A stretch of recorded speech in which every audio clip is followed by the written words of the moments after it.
Welcome to এডুটেক্স Niranjan YouTube channel. নতুন পোর্টালে কি করে ভোটার কার্ডের জন্য অনলাইনে আবেদন করবেন সেই নিয়ে আজকের ভিডিও। প্রথমে গুগলে যাবেন, গুগলে গিয়ে voter.eci.gov.in লিখে সার্চ করবেন, যে পেজটা আসবে এটাতে আপনি ক্লিক করবেন। ক্লিক করার পর এই পেজটা ওপেন হয়ে যাবে। এখানে দেখুন, নতুন যদি কেউ অ্যাপ্লিক্যান্ট হয় তাহলে তাকে সাইন আপ করে নিতে হবে। লগ ইন রয়েছে, তারপর পাশে রয়েছে সাইন আপ। যারা নতুন তাদের ক্ষেত্রে সাইন আপ করতে হবে, সাইন আপ করার পর লগ ইন করতে হবে। সাইন আপ অপশানে আমি ক্লিক করলাম। সাইন আপ অপশানে ক্লিক করার পর দেখুন এখানে রয়েছে Indian resident elector, Indian overseas elector, এটা সিলেক্ট হয়ে গেছে। মোবাইল নাম্বার একটা দিতে হবে এখানে, তো এখানে একটা মোবাইল নাম্বার দিয়ে দিলাম। এবার ইমেল অ্যাড্রেস অপশনাল দিতেও পারেন, আপনি নাও দিতে পারেন। তো এখানে একটা ক্যাপচা রয়েছে, এবার ক্যাপচাটা দিচ্ছি। মোবাইল নাম্বার যদি নিজের না থাকে তাহলে বাবার বা মার মোবাইল নাম্বার দিলেও হবে। তো ক্যাপচাটা দিয়ে দিলাম, ক্যাপচা দিয়ে কন্টিনিউ অপশানে ক্লিক করলাম। কন্টিনিউ অপশানে ক্লিক করার পর দেখুন এখানে ফার্স্ট নেম দিতে হবে। তো এখানে আপনার ফার্স্ট নেম দিয়ে দিতে হবে অ্যাপ্লিক্যান্টের, এবং লাস্ট নেম হচ্ছে টাইটেলটা দেবেন। এবার পাসওয়ার্ড দিতে হবে, তো পাসওয়ার্ডটা দিলাম। পাসওয়ার্ডটা দেওয়ার পর এখানে কনফার্ম পাসওয়ার্ড, একই পাসওয়ার্ড আবার দিতে হবে, এবং এখানে রিকোয়েস্ট ওটিপি অপশানে আমি ক্লিক করব। এবার মোবাইলে ওটিপি চলে আসবে। তো এখানে মোবাইলে যে ওটিপিটা চলে এসেছে সেটা দিলাম, দিয়ে এখানে ভেরিফাই অপশানে ক্লিক করলাম। You are successfully signed up, kindly log in with your new credential. নতুন ক্রেডেনশিয়াল, নতুন লগ ইন আইডি দিয়ে এবার লগ ইন করতে বলছে। লগ ইন অপশানে, এবার লগ ইন অপশানে ক্লিক করার পর দেখুন এন্টার মোবাইল নাম্বার অথবা ইমেল আইডি। এখানে মোবাইল নাম্বারটা দিতে হবে, মোবাইল নাম্বারটা যেটা আগে দিয়েছি সেটা দিচ্ছি। তো এখানে মোবাইল নাম্বার দেওয়া যাবে, রেজিস্টার্ড মোবাইল নাম্বার, অথবা ইমেল আইডি, অথবা এপিক নাম্বার। তো যেহেতু এপিক হয়নি তাই আমি এখানে মোবাইল নাম্বারটা দিচ্ছি, আর পাসওয়ার্ড যেটা ক্রিয়েট করেছিলাম সেই পাসওয়ার্ডটা দিচ্ছি। পাসওয়ার্ডটা দিলাম, দিয়ে এখানে নিচে ক্যাপচাটা দিচ্ছি। ক্যাপচাটা দিলাম, ক্যাপচাটা দিয়ে রিকোয়েস্ট ওটিপি অপশানে আবার আমি ক্লিক করলাম। আবার একটা ওটিপি আসবে, এই ওটিপিটা এখানে পুট করতে হবে। ওটিপিটা পুট করার পর ভেরিফাই অ্যান্ড লগ ইন অপশানে ক্লিক করলাম। দেখুন আমার যে নতুন পোর্টাল ভোটার সার্ভিস পোর্টাল, এই ভোটার সার্ভিস পোর্টালটা নতুন লঞ্চ হয়েছে। এই পোর্টালে লগ ইন হয়ে গেল। এবার এখান থেকে আমাকে দেখুন কি কাজটা করতে হবে। ফর্ম 6 যে অপশানটি রয়েছে এখানে, ফর্ম 6 অপশানে আমি ক্লিক করব। ফর্ম 6 অপশানে ক্লিক করলাম, ফর্মটা লোডিং হচ্ছে। এবার এখানে দেখুন বাঁদিকে যে মেনুগুলো রয়েছে ABCDEF, এগুলো একটা একটা করে আপনাকে ফিল আপ করতে হবে। তো প্রথম অপশানে রয়েছে এখানে গাইডলাইনটা আপনারা পড়ে নিতে পারেন, গাইডলাইনে ক্লিক করে গাইডলাইনটা দেখে নিতে পারেন। তো আমি গাইডলাইনটা আগেই করে নিয়েছি, কাজে আমি আর কিছু করছি না। এখানে দেখুন স্টেট সিলেক্ট করবেন। প্রথম হচ্ছে স্টেট আমি সিলেক্ট করব, সিলেক্ট করলাম। এখান থেকে ডিস্ট্রিক্ট সিলেক্ট করতে হবে, ডিস্ট্রিক্ট সিলেক্ট করলাম। Number and name of assembly constituency, number and name of assembly constituency এখান থেকে সিলেক্ট করবেন। আমি সিলেক্ট করলাম নাম্বার অ্যান্ড নেম। এখানে কনস্টিটিউয়েন্সি সিলেক্ট করলে পরে নাম্বারটা অটোমেটিক চলে আসবে। এখানে অবলিক আছে অর, এটাও সিলেক্ট করলে হবে। পার্লামেন্টারি কনস্টিটিউয়েন্সি বা অথবা অ্যাসেম্বলি কনস্টিটিউয়েন্সি যে কোনো একটা সিলেক্ট করলেই হবে। এখানে আমার সিলেক্ট আমি করেছি, কাজে আর পার্লামেন্টারি কনস্টিটিউয়েন্সি আর সিলেক্ট করলাম না। তো এটুকু ফিল আপ করার পর এখানে নেক্সট অপশানে ক্লিক করলাম। নেক্সট অপশানে ক্লিক করার পর পার্সোনাল ডিটেলস অপশানটা চলে এসেছে। নেক্সট অপশানে ক্লিক করলাম। এবার পার্সোনাল ডিটেলস, ফার্স্ট নেম দিচ্ছি, যিনি অ্যাপ্লিক্যান্ট তার ফার্স্ট নেম দিতে হচ্ছে। এখানে ফার্স্ট নেমটা দেওয়ার পর এখানে বাইরে একটা ক্লিক করবেন, দেখবেন বাংলায় আপনার বাংলায় নামটা চলে আসবে। এটা যদি কোথাও ভুল থাকে তাহলে এখানে কিবোর্ড রয়েছে, কিবোর্ডে ক্লিক করবেন। কিবোর্ডে ক্লিক করে এটাকে আপনি কারেকশন করে দিতে পারবেন। তো এখান থেকে ইংলিশটা টাইপ করার পর এখানে বাংলাটা যেটা হবে এটা হবে না, এখানে বাংলায় দেখবেন চলে আসবে। এখান থেকে আপনি টাইপ করে নেবেন, এখান থেকে আপনি সিলেক্ট করবেন, অথবা এখানে যে কিবোর্ডটি রয়েছে সেই কিবোর্ডে ক্লিক করে আপনি কারেকশন করতে পারবেন। এবার হচ্ছে টাইটেলটা দিচ্ছি। এবার এখানে টাইটেলটা টাইপ করার পর বাইরে একটা ক্লিক করবেন। তো এখানে যদি আপনি কোথাও না পান এই স্পেলিংটা, তাহলে এখানে কিবোর্ড রয়েছে, তাহলে এখানে আপনি সার নেমটা লেখার পর বাইরে ক্লিক করলে বাংলা নেমটা যেটা আসবে সেখান থেকে সিলেক্ট করবেন। সিলেক্ট করার পর দেখুন এখানে রয়েছে upload photograph unsigned and passport size colour photograph. Colour photograph 4.5 × 3.5 সেন্টিমিটারে সাইজের আপলোড করতে হবে, যেটা হচ্ছে 2 MB সাইজের জেপিজি বা জেপিইজি ফরম্যাটে আপলোড করতে হবে। তো আমি এখানে চুজ ফাইল অপশানে ক্লিক করলাম। চুজ ফাইল অপশানে ক্লিক করে আমি ফটোটা এখন আপলোড করছি। ফটোটা এখান থেকে রিসাইজ করতে পারবেন, ছোট বড় করে একটু রিসাইজ করে নিতে পারেন। এখানে সেভ অপশানে ক্লিক করলাম। হিউম্যান ফেস ডিটেক্টেড সাকসেসফুলি, ফটোটা হয়ে গেল আপলোড। এবার হচ্ছে নেক্সট অপশানে আমি ক্লিক করলাম। Name and surname of any one of the relative, যে কোনো আত্মীয় এর, অর্থাৎ বাবা বা মা বা হাজব্যান্ড বা ওয়াইফের এখানে নাম এবং টাইটেল লিখতে হবে। আমি এখানে রিলেটিভ ফাদার সিলেক্ট করলাম। বা মা বাবা ইত্যাদি কেউ যদি না থাকে, মা বাবা বা হাজব্যান্ড ওয়াইফ না থাকলে লিগ্যাল গার্জিয়ানও সিলেক্ট করতে পারেন যদি অনাথ শিশু হয় বা থার্ড জেন্ডার হয়। তো এখানে আমি ফাদার সিলেক্ট করলাম, এখানে নেম, ফাদারের নেমটা দিচ্ছি। নেমটা দেওয়ার পর বাইরে ক্লিক করবেন। বাইরে ক্লিক করলে এখানে বাংলায় চলে আসবে অটোমেটিক, বাংলাটা আমি সিলেক্ট করে নেব।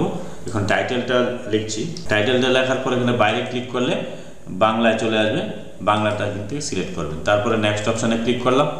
এইবার হচ্ছে contact details. Contact details mobile number, এখানে যদি মোবাইল নাম্বার সেলফ হয় তাহলে সেলফের দিতে পারেন, অথবা যদি এবং রিলেটিভ মেনশন অ্যাবাভ, তো এই অপশানটা আমি সেলফ, যদি নিজের মোবাইল নাম্বার থাকে তাহলে সেটা সেলফ ক্লিক করবেন, আর যদি নিজের না থাকে, বাবার বা মায়ের থাকে তাহলে এখানে, বা কোনো রিলেটিভের থাকে তাহলে এখানে রিলেটিভ মেনশন অ্যাবাভ সিলেক্ট করলাম। আর এখানে mobile number of above selected person, তার মোবাইল নাম্বারটা দিতে হচ্ছে। তো মোবাইল নাম্বারটা দিলাম, তো এখানে যাকে আমি সিলেক্ট করলাম তার মোবাইল নাম্বারটা দিলাম, দিয়ে সেন্ড ওটিপি অপশানে ক্লিক করলাম। আবার মোবাইলে ওটিপি আসবে, ওটিপিটা এখানে পুট করে ভেরিফাই করতে হবে। ওটিপিটা দিয়ে দিলাম, দিয়ে এখানে ভেরিফাই অপশানে ক্লিক করলাম। ওটিপি ভেরিফাইড হয়ে গেছে। এবার ইমেল আইডি সেলফ বা রিলেটিভের দিতে হবে, আমি রিলেটিভে দিয়ে দিলাম। এখানে ইমেল আইডিটা টাইপ করতে হবে। তো এখানে আমি ইমেল আইডিটা দিয়ে দিলাম ফাদারের। এবার নেক্সট অপশানে ক্লিক করলাম। এদিকে দেখুন বাঁ দিকে আমার নাম্বার অপশান রাইট চিহ্ন হয়ে গেছে, পার্সোনাল ডিটেলস রাইট চিহ্ন হয়ে গেছে নীল কালির মধ্যে, রিলেটিভ ডিটেলস রাইট চিহ্ন হয়ে গেছে, কন্ট্যাক্ট ডিটেলস রাইট চিহ্ন হয়ে গেছে। এই আর বাকি কয়েকটি অপশান কাজ হয়েছে, একটি অপশানের কাজ হবে আর এটা রাইট হয়ে যাবে। এবার নেক্সট অপশানে ক্লিক করব। নেক্সট অপশানে ক্লিক করার পর এখানে আধার ডিটেলস, আধার নাম্বার, যদি আধার নাম্বার কারো না থাকে তাহলে এই অপশনটা সিলেক্ট করবেন, আর যদি আধার থাকে তাহলে এই অপশনটা সিলেক্ট করবেন। আধার সিলেক্ট করলাম। তো এখানে যার নামে অ্যাপ্লাই করছেন তার আধার কার্ডের নাম্বারটা আমি এখানে টাইপ করছি। তো এখানে আধার নাম্বারটা আমি টাইপ করলাম, করার পর আমি এবার নেক্সট অপশানে ক্লিক করলাম। এখানে হচ্ছে জেন্ডার সিলেক্ট করতে হবে। এখন জেন্ডার হচ্ছে ফিমেল, জেন্ডার সিলেক্ট করে আমি নেক্সট অপশানে ক্লিক করলাম। তারপর ডেট অফ বার্থ দিতে হবে, ডেট অফ বার্থটা এখানে আমি দেবো। তো এখানে ডেট অফ বার্থটা আমি দিয়ে দিলাম। দেওয়ার পর self attested copy of document supporting as proof attached, এখানে এই যে ডেট অফ বার্থের সপক্ষে প্রমাণ দিতে হবে। এখানে দেখুন সেলফ অ্যাটেস্টেড কপি দিতে হবে। Date of document for proof of date of birth, এই অপশানটাতে আমি সিলেক্ট করবো। যদি ডেট অফ বার্থ প্রুফ ইত্যাদি না থাকে তাহলে এই অপশানটা সিলেক্ট করবেন। এখানে দেখুন কয়টি ডকুমেন্ট রয়েছে, এখানে সিলেক্ট ডকুমেন্ট অপশানে ক্লিক করবেন। বার্থ সার্টিফিকেট দিতে পারেন, যে কোনো একটি দিলেই হবে। আধার কার্ড দিতে পারেন, প্যান কার্ড দিতে পারেন, ড্রাইভিং লাইসেন্স দিতে পারেন, সার্টিফিকেট অফ ক্লাস 10, এই যে আরও সিবিএসসি আইসিএসসি বোর্ড বিভিন্ন অপশানগুলো রয়েছে। আর যদি কারো এই অপশান, এই ডকুমেন্টগুলি না থাকে তাহলে আধার অপশানটা সিলেক্ট করবেন, তাহলে কি ডকুমেন্ট আছে সেটা এখানে টাইপ করতে হবে। আচ্ছা, তাহলে এখানে আমি বার্থ সার্টিফিকেট যে অপশানটা রয়েছে, বার্থ সার্টিফিকেটটা সিলেক্ট করলাম। আধারও আপনারা সিলেক্ট করতে পারেন। এবার চুজ ফাইল, এখানে 2 MB সাইজের মধ্যে জেপিইজি বা পিএনজি সাইজে বার্থ সার্টিফিকেটটা আপলোড করতে হবে। এখন আমি বার্থ সার্টিফিকেটটা আপলোড করছি। বার্থ সার্টিফিকেটটা আপলোড হয়ে গেল। এবার আমি নেক্সট অপশানে ক্লিক করলাম। এটা হচ্ছে অ্যাড্রেস দিতে হবে, present address, house, building, apartment number. তো এখানে যদি আপনার হাউস বা বিল্ডিং নাম্বার ইত্যাদি না থাকে তাহলে আপনার যে অ্যাড্রেসটা রয়েছে অ্যাড্রেসটা এখানে দিবেন। নিউ আলিপুর দিয়েও দিলাম। এখানে যে অ্যাড্রেসটা দেবেন সেখানে দেখুন বাইরে ক্লিক করলে বাংলাটা চলে আসবে। বাংলাটা এবার এখান থেকে এরিয়া, লোকালিটি, মহল্লা, রোড। তো এখানে টাউন, ভিলেজ, টাউন, আমি টাউনটা আলিপুরদুয়ার বা ভিলেজ যেটা হবে সেটা লিখলাম। এবার বাইরে ক্লিক করলে এখানে বাংলায় চলে আসবে, দেখবেন ঠিক আছে কিনা। যদি ঠিক না থাকে তাহলে এখানে কিবোর্ডে ক্লিক করে ঠিক করে নেবেন। এবার পোস্ট অফিস দিচ্ছি, তহসিল, তালুক, মন্ডল, এখানে সাবডিভিশনটা দিতে হবে, সাবডিভিশন দিয়ে দিচ্ছি আমি। সাথে বাইরে ক্লিক করলে বাংলা স্পেলিংটা চলে আসবে, একটু বাংলাটা চেক করে নেবেন। যদি ভুল থাকে তাহলে এখানে চেক কিবোর্ডে ক্লিক করে কারেকশন করে নিতে পারবেন। সিলেক্ট ডিস্ট্রিক্ট, এখান থেকে সিলেক্ট করতে হবে। আলিপুরদুয়ার, ওয়েস্ট বেঙ্গল হয়ে গেল। Self attested copy of address proof either in the name of applicant or any one of the parent, এখানে অ্যাড্রেস প্রুফ ডকুমেন্ট হিসাবে প্যারেন্টের অথবা অ্যাপ্লিক্যান্টের একটা ডকুমেন্ট দিতে হবে। Document for proof of residence, এই অপশানটা আমি সিলেক্ট করলাম। যদি এখানে যে অপশানগুলো রয়েছে ভোটার কার্ড, আধার কার্ড, এগুলো যদি অ্যাপ্লিক্যান্টের বা পিতামাতার যে কোনো একজনের থাকে তাহলেই হবে। আর এগুলো যদি একটাও না থাকে তাহলে এখানে আধার অপশানটা সিলেক্ট করলে কি ডকুমেন্ট আছে সেটা লিখতে হবে। তো এখানে দেখুন কী কী রয়েছে, water, electricity, gas connection bill, তারপরে সেই অ্যাড্রেসে থাকতে হবে at least 1 year. Current passbook of nationalise scheduled bank বা পোস্ট অফিসের passbook, Indian passport, revenue department, land owning record, তারপর registered rent list, registered sale deed ইত্যাদি থাকলেও হবে। তো আমি এখানে আধার কার্ডটা দিলাম, আধার কার্ডটা সিলেক্ট করলাম, এটা 2 MB সাইজের মধ্যে হতে হবে। এখানে কিন্তু মনে রাখবেন সেলফ অ্যাটেস্টেড কিন্তু থাকতে হবে, সেটা অ্যাপ্লিকেন্টের হলে হবে অথবা প্যারেন্টের হলে হবে। তো আমি অ্যাপ্লিকেন্টের যেহেতু আছে আধার কার্ড, আমি অ্যাপ্লিকেন্টেরটাই দিয়ে দিচ্ছি। তো আধার কার্ডটা এখানে আমি আপলোড করে দিলাম। এবার করে নেক্সট অপশানে ক্লিক করলাম। এবার হচ্ছে ক্যাটাগরি অফ ডিসেবিলিটি, অর্থাৎ কোনো প্রতিবন্ধকতা আছে কিনা, ফিজিক্যাল হ্যান্ডিক্যাপ কিনা, এটা অপশনাল, এটা যেহেতু নেই। যদি থাকে তাহলে লোকোমেটিভ কিনা, অর্থাৎ লোকোমেটিভ হ্যান্ডিক্যাপ হলে এটা, ভিজুয়াল হলে এটা সিলেক্ট করবেন, ডিফ অ্যান্ড ডাব হলে এটা সিলেক্ট করবেন, আদার ডিসেবিলিটি হলে এটা সিলেক্ট করবেন। তো আমি এটা অপশনাল, যেহেতু এটা এই ক্যাটাগরিতে পড়ছে না, তাহলে এটা আমি ফিল আপ করছি না, এটা আমি নেক্সট অপশানে ক্লিক করলাম। এবার হচ্ছে details of my family member already included in the electoral role, তার ফ্যামিলি মেম্বারের মধ্যে একজনের তথ্য দিতে হবে যার হচ্ছে ভোটার লিস্টে অলরেডি নাম রয়েছে, যিনি এই ঠিকানায় বসবাস করেন। নেম অফ ফ্যামিলি মেম্বার, এখানে আমি বাবার নামটাই দিচ্ছি। রিলেশনশিপ উইথ অ্যাপ্লিকেন্ট, রিলেশনশিপ হচ্ছে অ্যাপ্লিকেন্টের সাথে রিলেশনশিপ হচ্ছে ফাদার, অর্থাৎ তার মেয়েরটা তিনি করছেন। এবার হিজ এপিক নাম্বার, যে পিতা বা বাবার নামটা এখানে লিখলাম, তার এপিক নাম্বারটা এখানে টাইপ করতে হবে। তাহলে এখানে যার আমি নাম লিখলাম ফ্যামিলি মেম্বারের, তার এপিক নাম্বারটা দিয়ে এখানে নেক্সট অপশানে ক্লিক করতে হবে। নেক্সট অপশানে ক্লিক করলাম। হ্যাঁ, এটা ভেরিফিকেশান হচ্ছে, একটু সময় লাগবে, এখানে একটু সময় লাগবে। এটা হচ্ছে এই ভোটার কার্ডের নাম্বারটা তারই কিনা এটা ভেরিফাই করবে। ভেরিফাই করার জন্য এখানে নিচে কিন্তু এটা নেক্সট অপশানে ক্লিক করলাম। এবার দেখুন ভেরিফাই হয়ে গেছে। এখন হচ্ছে ডিক্লারেশন পোর্শনটা, আমার লাস্ট অপশান দেখুন বাঁ দিকে সমস্ত অপশানগুলো কিন্তু ফিল আপ হয়ে গেছে। বাঁ দিকে কি আছে, ফ্যামিলি মেম্বার ডিটেলস হয়ে গেছে, ডিক্লারেশন পার্টটা শুধু বাকি আছে। যে কটি হয়ে গেছে সেগুলো কিন্তু ডিক্লারেশন পার্ট আর ক্যাপচা বাকি আছে, এল পর্যন্ত আপনাকে ফিল আপ করতে হবে। তো এবার আমি ডিক্লারেশন পার্টে চলে আসছি। এখানে I am citizen of India, place of my birth, জন্মস্থান কোথায় সেটা দিতে হবে।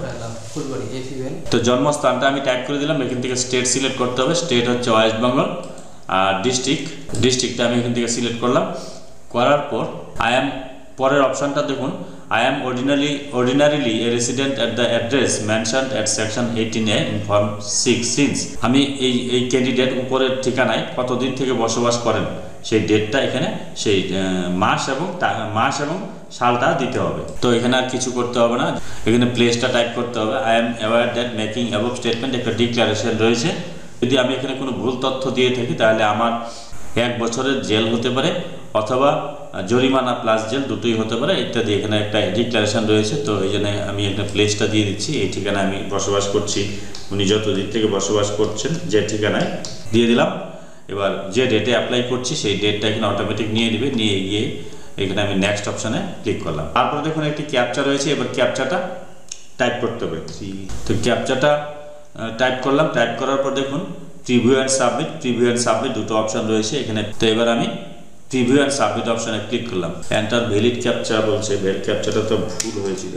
ক্যাপচাটা দিয়ে এবার আমি প্রিভিউ অ্যান্ড সাবমিট অপশানে ক্লিক করলাম। দেখুন ফর্মটা চলে এসেছে। ফর্মটা একদম প্রথম থেকে শেষ পর্যন্ত একবার চেক করে নেবেন। যদি কোথাও ভুল থাকে তাহলে কিপ এডিটিং অপশানে ক্লিক করে এডিট করে কারেকশান করে নেবেন। আর একবার সাবমিট হয়ে গেলে কিন্তু কারেকশান করতে পারবেন না। ফলে আমি এখানে চেক করে নিয়েছি, টোটালটা সব ঠিক আছে। এবার সাবমিট অপশানে ক্লিক করলাম। এখানে দেখুন are you sure you want to submit this form, আপনি কি নিশ্চিত এই ফর্মটা সাবমিট করতে চান? আমি যেহেতু চেক করে নিয়েছি নিশ্চিত সাবমিট করব, তাহলে ইয়েস করব। আর যদি সাবমিট করতে না চান তাহলে নো করবেন। তো আমি এখানে ইয়েস করে দিলাম। এবার কি করতে হবে, এখানে দেখুন একটা রেফারেন্স নাম্বার জেনারেট হয়ে গেছে। এই রেফারেন্স নাম্বারটা ফটো করে নাও। এই রেফারেন্স নাম্বারটা আমি কপি করে রাখছি, পরবর্তী রেফারেন্সের জন্য এটা আমার কাজে লাগবে, এটা কপি করে রাখছি। এবার ডাউনলোড অ্যাকনোলেজমেন্ট, এখানে আমি ডাউনলোড অ্যাকনোলেজমেন্ট অপশানে ক্লিক করে অ্যাকনোলেজমেন্টটা ডাউনলোড করে নিচ্ছি। দেখুন অ্যাকনোলেজমেন্টটা ডাউনলোড হয়ে গেছে। Form 6 election commission of India application form for new voters. এবার এই ফর্মটা আপনি প্রিন্ট করে নেবেন। প্রিন্ট করে নিয়ে এই ফর্মে যে সমস্ত ডকুমেন্ট আপলোড করেছেন সেই ডকুমেন্টগুলো আপনার নিকটবর্তী যে আপনার ওয়ার্ডের বা ভিলেজের যে বিএলও রয়েছে তার কাছে জমা দিতে পারেন, অথবা ব্লক অথরিটির সাথে যোগাযোগ করবেন, তাহলেই আপনার কিন্তু কাজ শেষ। এইভাবে সমস্ত প্রসেসটা দেখালাম। ভিডিওটি আপনারা স্কিপ না করে শেষ পর্যন্ত দেখবেন। আশা করি এটা দেখে আপনারা নিজেরাই অনলাইনে অ্যাপ্লাই করতে পারবেন। যদি ভিডিওটি ভালো লাগে please like, share and subscribe this channel to get notification off the next update. Thanks for watching.